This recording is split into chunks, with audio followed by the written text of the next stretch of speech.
já vás vítám u dnešního videa a dneska se podíváme na moji zahradu a tohle je vlastně moje první video, je to takový úvod do mého kanálu a doufám, že se vám tohle video bude líbit, určitě lajkujte, určitě dávejte odběry a teď si jdeme ukázat třeba moji zahradu, Grow Garden. Tohle je momentálně hra, kterou nejvíc hraju. A tohle je moje nejdražší kytka, co jsem zatím vypěstoval. Stojí skoro 200 miliard. Tady mám takhle vstup, tamhle je takhle samuraj, to tady chrání s dvouma ninjama, tady je takhle most. Mám tu takhle 6 Ember Lily. Tady nějaký Burning Body, který jsou obří. Tady ta Ember Lily tak stojí třeba 28,5 miliard. Takže to dobrý. Tady mám dva velký Sugar Apple. 10 miliard, tady tohle 6. Potom tady mám takhle Dragon Fruit, tady mám slunečnici, nějaký kokosy, mango. Tohle všechno půjde pryč, kromě té slunečnice teda. A potom tady mám takhle Ember Spine. Tady ta stojí skoro 2 miliardy. Tady ta houba stojí 3 miliardy. Tady mám takhle 4 beanstalky a tam vzadu jsou 2 pinecone.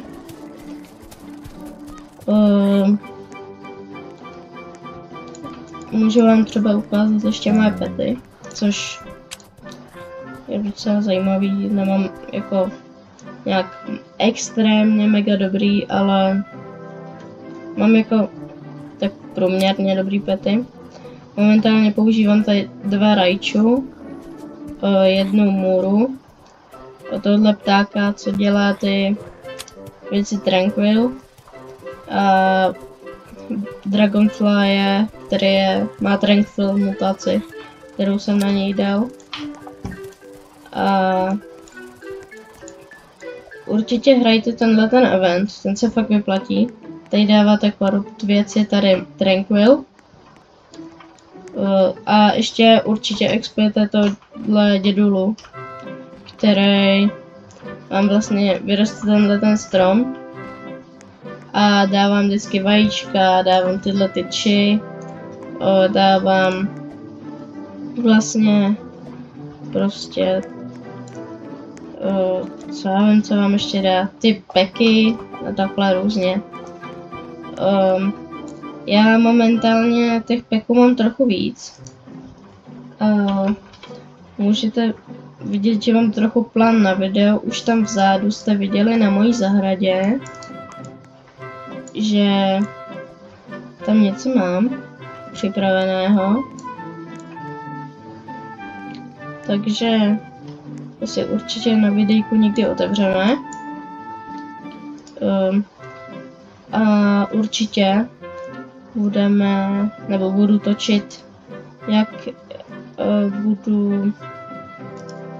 jak mi budou růst vlastně tyhle ty věci. Já mám docela hodně jako prismatic věcí. Tady mám Elder Strawberry Seed. Wow. Mám tady Spike Mango. Wow.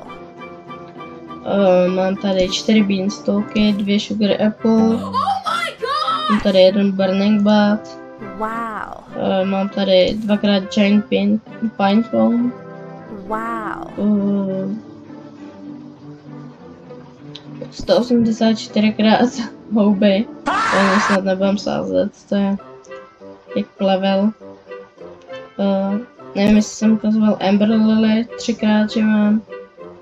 A to je asi všechno. Ještě mám tady pro vás připravený 4 Master Sprinklery, takže budeme pěstovat co největší. A chtěl bych vypěstovat ještě větší Bone Blossom.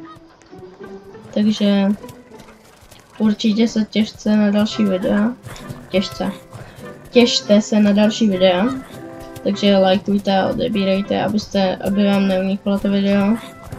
A určitě vyjdete do příštího týdne, takže lajkujte. Podívejte se na to video, určitě to bude fakt jako zajímavý. A ten opening takový plánu dělat na 2 série, protože chci půlku odevřít a pak ještě budu farmit a uděláme ještě další.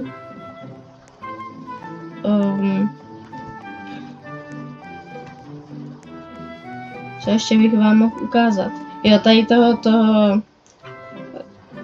Corrupt Chandlera to určitě nefarmujete, to dává fakt špatný věci, nebo jako vajíčko dává, no.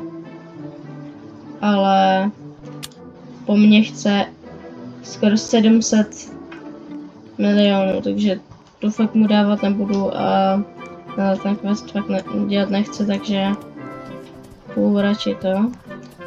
A jak jsem říkal, že budu dávat to mango a tyhle ty kokosy pryč, tak kvůli tomu, že já momentálně šetřím na ten další slot, abych mohl mít další zahradu a tam budu mít právě jakože mango, kokos a takovéhle věci. Aby tady bylo víc místa na takovýhle šílenosti, co tady rostou. Protože tady skoro je všechno okolo miliardy.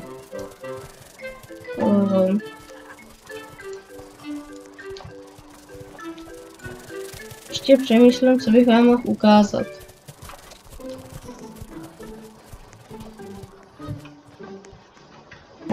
Tady ten Burning Bat je hodně hezký, až na to, že stojí jen 200 milionů.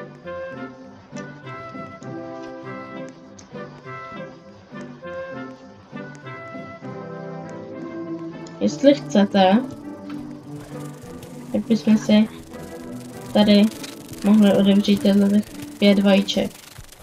A tyhle ty boxy. Ne, ty boxy ne, jenom těch 5 vajíček. Takže odevíráme první. Co nám tady padne? OK. Ten divný rakům. Fuxklov semínko vypadá hezky. Vypadá jak Candy Blossom. Hele, co tam padne? Opice, OK. Chtěl bych hodně kicuna, fakt jako hodně. Rakům divný.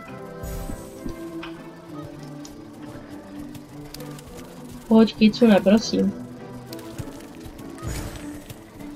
OK, Shiba.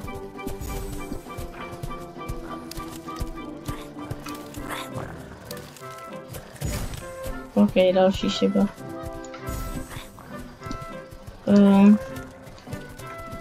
Když jste to vy, tak si odevřeme tyhle, ty nejsou jako zase nějak tak jako důležitý, takže. Ale seedpacky si necháme až na příště.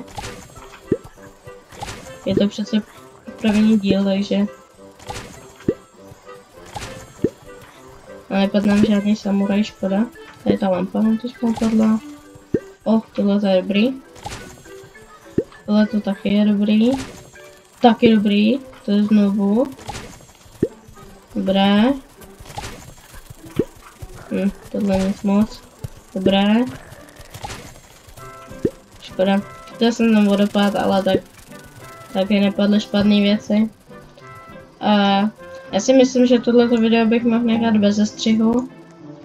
A jenom tam přidám nějaký efekty a takhle. Protože tohle je fakt krátký video. Takže já se s váma loučím a u dalšího videa čus.